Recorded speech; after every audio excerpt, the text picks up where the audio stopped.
Hey there, are you going through a divorce in Colorado this year? If the thought of figuring out what to do with your home is stressing you out, don't worry, I've got your back. It's Bobby Friel here. I'm with the Just Living Realty Group, and I've been through a divorce myself, and I've assisted many of our clients that have gone through this very same thing. I've got some valuable insights to share here, but first, show me some love, hit that like button, subscribe, and ring the bell for fresh content when we drop new videos. We're all about the Colorado lifestyle, and we also tackle tough issues like divorce in Colorado real estate on this channel. So stay tuned for a concise guide, and if you're new here, welcome aboard. We help so many of you dealing with the tough situation of real estate and divorce, and you can call, email, or text, and even better, just book a consultation with the link in the top pinned comment or the description. That way we avoid phone tag, but we got to reach out so we can help you. Today, I'm here to make the process of splitting assets and selling your house as clear and stress-free as possible. Let's tackle that together. Divorce in Colorado often brings up the tricky question of what happens to the house. It's a common scenario. One spouse wants to keep it, the other wants to sell, or sometimes both want to hang on.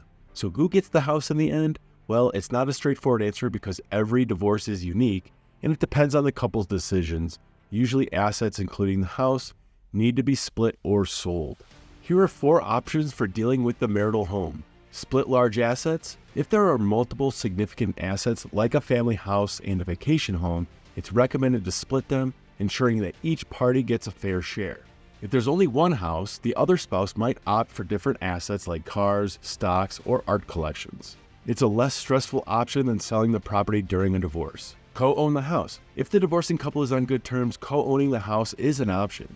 They can work out a plan for mortgage payments, repairs, and how to split proceeds if the house is sold later. However, it comes with financial ties and potential credit score impacts. Buy out the other spouse. A buyout happens when one spouse wants to keep the home. They can refinance the property and give the equity due to the other spouse who's exiting the property with a mortgage refinance.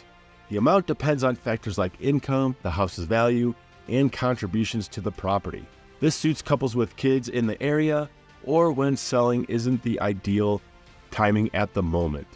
Sell the house. Selling on the local real estate market is a common choice, offering closure to both parties. It's practical when there's equity to extract, providing funds to settle debts, pay real estate agents, and cover divorce-related expenses. Keep in mind, there could be potential capital gains tax if neither party stayed on the property for 2 years. Now, each option has its pros and cons, but I know if you're still confused, here's some stuff you should know. See, in Colorado, we play by equitable distribution rules. That means when things go south, property acquired during the mortgage gets divided fairly, not necessarily 50-50. So your cozy bungalow or sprawling ranch starts getting squinted like a piece of treasure on a pirate's map. But before we start auctioning it off the porch swing, let's clear some confusions. Not everything goes into the shared pot. Pre-marriage stuff, inheritances, those are yours, matey. Keep them close. It's the stuff that you bought together like that house that falls under the equitable split microscope. Now, how that house gets divided depends on a whole school of factors. Think of the years spent swimming together, how much cash each of you has stashed in your life rafts, even who kept the kitchen shipshape and the kiddos happy. All these things get tossed into the judge's legal net to determine who gets what piece of the real estate pie. That's the legal side, but let's be real, people. There's also the emotional side as well. Can you picture life without that backyard you roasted marshmallows with the kids? Can your bank account handle solo mortgage payments on that dream home?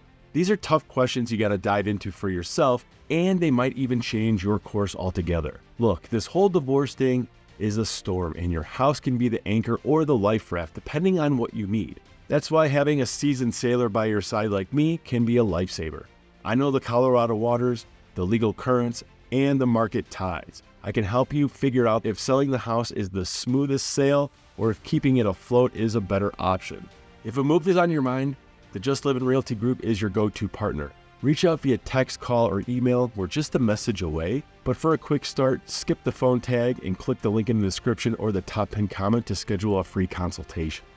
In quick pro tip, this whole process ain't free, but it's an investment in your future. There's legal fees, appraisals, maybe even some home improvements to make it shine. There's a cost of getting the best deal on your house, of course. But hey, it's best to think of it as buying a peace of mind and a fresh start after the storm, making the difficult decision to sell or not to sell.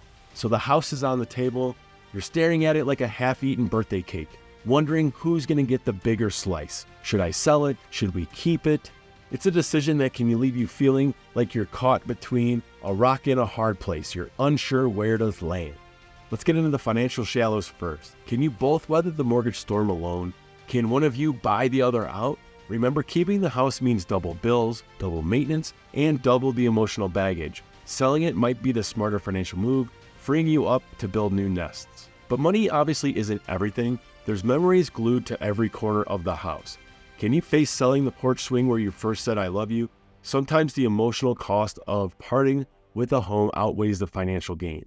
It's okay to prioritize your heart, even if it means keeping the anchor down for a while. But also remember, selling a house doesn't always lead to a shipwreck. In this current market, the winds are actually blowing in your favor as a seller. Finding the right sell or stay answer depends on a lot of factors: your finances, your emotional compass, and even the logistics of who will handle the sale and split the proceeds. Don't worry, you don't have to chart the course alone. I can help you assess the currents, weigh the anchors, and find the smoothest sailing route for your unique situation. Remember, there's no one-size-fits-all map for this journey. You gotta trust your gut, weigh your options, and don't be afraid to ask for help. With a clear head and a steady hand, you'll find the right path forward, whether it leads to a cozy new college or a fresh start in that old familiar house. Now, selling your house in Colorado's market. So if you decided to sell your house, there's no need to feel like a lost sock in the dryer. This market is brimming with opportunity. Let's chart a course towards a successful sale, leaving the choppy waters of divorce in your wake. First up, finding the right navigator. Hiring an experienced real estate agent who sailed these divorce seas before is crucial. Someone like me who understands Colorado's property division laws can advocate for your best interests. But a smooth sale also needs to have the right price tag. My expertise in market trends and comparable properties will help us hit that sweet spot. Not too high, scaring off buyers, not too low, leaving you feel like you've been plundered. We'll find that right treasure chest of a price that brings you maximum profit. Now let's make your house the hottest port in town. Think sparkling decks, decluttered spaces, and neutral vibes. Staging transforms your place from lived in to dream home, attracting buyers like dolphins to bait. But remember, first impressions are like a good sea shanty, catchy and unforgettable. But sailing solo through these market waters can be rough. That's where I come in, handling negotiations like a seasoned sea captain. From offers to counteroffers, I'll deal with the choppy waves, securing the best deal for you without getting seasick with stress. And then finally, we're going to reach the calm port of closing. I'll be your first mate, guiding you through the legal paperwork and ensuring everything complies with Colorado's property division laws. No hidden reefs or rogue krakens here, just a smooth transition to your new financial shore. Selling a house during a divorce can be a difficult and hard journey, but with the right map and a skilled agent by your side, it can be a smooth sail to a brighter future. Now, don't let the storm clouds overwhelm you during this process. Feel free to contact me today, and we can start to chart a course towards your success. Now, please enjoy one of these other videos. Then, as always, get out and enjoy those sunny days. Stay sweet.